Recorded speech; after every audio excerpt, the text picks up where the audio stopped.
Imagina só, e se existisse um tipo de manual para transformar o caos em ordem? Pois é, uma das cartas mais curtinhas do Novo Testamento, escrita para um homem chamado Tito, propõe exatamente isso. Vamos dar uma olhada em como a crença, quando colocada em ação, pode de fato construir comunidades fortes, mesmo começando do zero.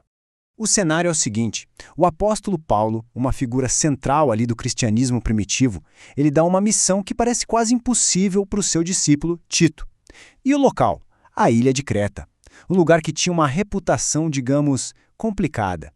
A tarefa de Tito era gigante, ele precisava estabelecer ordem e estrutura nas novas igrejas que estavam surgindo no meio de uma cultura bem desafiadora.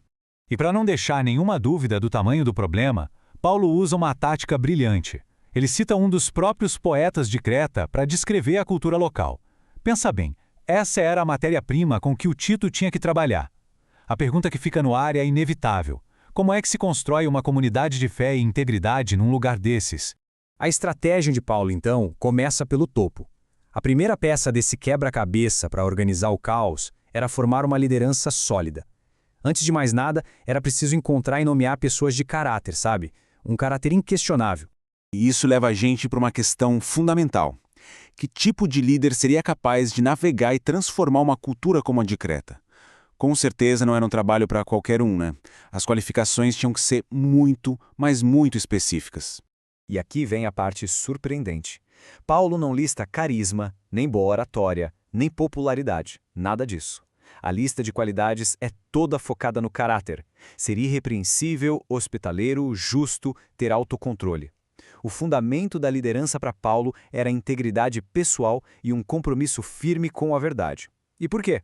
Porque numa cultura que já era taxada de desonesta, a integridade de um líder seria sua maior autoridade. Faz todo sentido. O contraste não podia ser maior. De um lado, o líder que constrói, cuja vida bate com o que ele ensina. Do outro, os tais falsos mestres que Paulo menciona. Eles eram conhecidos por criar divisão, rebeldia e o principal, por fazerem tudo isso por dinheiro. O estrago que eles causavam era real, chegando a corromper famílias inteiras. Por isso, a ordem de Paulo para Tito foi bem clara. Enfrente essa gente com firmeza. Então fica claro que a liderança aqui não é sobre ser um bom gerente, mas sim sobre proteção. O líder era visto como um guardião, responsável por alimentar a comunidade com a verdade e, ao mesmo tempo, proteger essa comunidade de ideias que poderiam destruí-la por dentro. Certo. Com a liderança estabelecida, o plano de Paulo vai mais fundo, chegando no coração da comunidade. Ele começa a detalhar como essa sã doutrina, ou seja, esse ensinamento saudável, deveria se manifestar na vida real, no dia a dia de cada um. Para os homens mais velhos, a orientação era simples. Sejam os pilares, sejam um modelo de estabilidade, através da sobriedade, do respeito e de uma fé madura que se mostra com amor e paciência. Eles eram basicamente a âncora da comunidade. As mulheres mais velhas recebem uma função igualmente importante, a de serem mentoras. A vida reverente delas, sem fofoca, sem maledicência, as qualificavam para serem mestras do bem, ensinando e guiando as mulheres mais jovens através do próprio exemplo. E o que elas ensinavam? Coisas muito práticas, como amar suas famílias, como cuidar bem da casa. Paulo entendia que a saúde de uma comunidade começa dentro de casa e que o jeito de viver na vida privada tem um impacto direto no testemunho público da fé. Já para os homens jovens, Paulo dá uma única e poderosa instrução: autocontrole. Numa cultura que valorizava o excesso, a disciplina e a moderação não eram só virtudes pessoais. Era uma declaração pública, radical até, de que a vida deles era guiada por algo maior. Mas, espera um pouco. Autocontrole, paciência, amor. De onde viria a força para viver assim? Seria só uma questão de força de vontade? É exatamente aqui que a carta dá uma virada crucial, revelando qual é o verdadeiro motor por trás de toda essa transformação. A resposta de Paulo é uma única palavra: graça. Ele a descreve como a bondade de Deus que não merecemos, que apareceu em Jesus e trouxe salvação para todo mundo. Não é algo que a gente conquista, é um presente.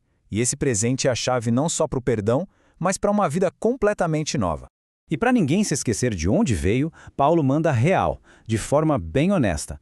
Nós também éramos assim. Ele descreve uma vida anterior de insensatez, de escravidão aos próprios desejos.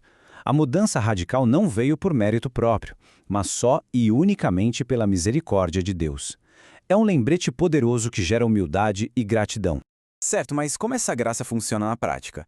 Paula descreve quase como uma professora. Primeiro ela salva, mas não para por aí. Ela também nos treina a dizer não para o que é destrutivo, nos capacita a viver de forma justa e piedosa e, no final, cria na gente um desejo genuíno de fazer o bem. É um processo completo de transformação.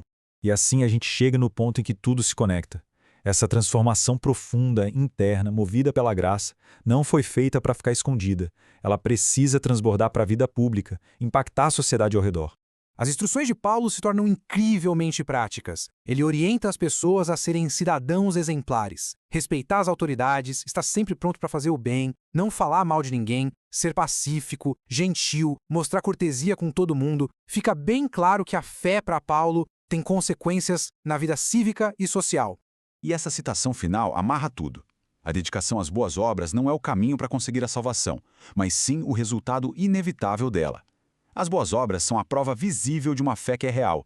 E o resultado disso, como o próprio texto diz, é algo bom e proveitoso, não só para quem crê, mas para toda a sociedade. E assim, a carta a Tito nos deixa com uma pergunta que não quer calar, uma pergunta que ecoa até hoje. A mensagem é clara: fé e ação não se separam. A verdadeira crença não é só um sentimento ou uma ideia, mas é algo que se prova com atitudes. A questão, no fim, não é só em que se acredita, mas sim de que forma essa crença está transformando o mundo ao redor.